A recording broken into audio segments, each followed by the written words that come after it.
আল্লাহ তাআলা বলে, জাহান্নামী, এবার শুনেন, আল্লাহ যখন এটা বলবে জাহান্নামী এই ভীষণ আযাবে একটা বিরতি নাই, এইবার জাহান্নামের ফেরেশতাকে ডাকবে। জাহান্নামের দায়িত্বে প্রধান যে ফেরেশতা, ওনার নাম মালিক। ওনার নাম কি? মালিক ফেরেশতা। এই কোরআনে ওনার নাম ডাইরেক্ট লেখা আছে। জাহান্নামী বলবে, ওয়ানা দাউ ইয়া মালিক লিয়াকদি আলাইনা রাব্বুক। ওহো,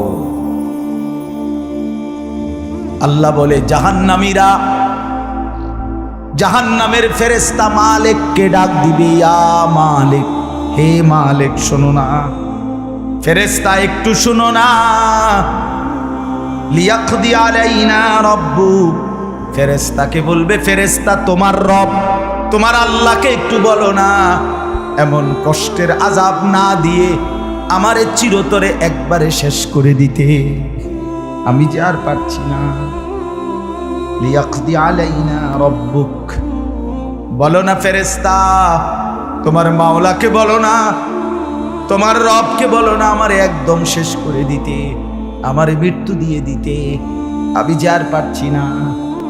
কেমনে সইব এত গরম, কেমনে সইব এত আযাব? ফেরেশতা তখন বলবে, ক্বালা ইন্নাকুম মাকিসুন।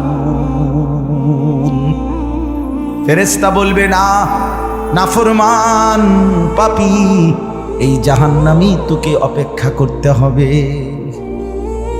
মৃত্যু হবে না।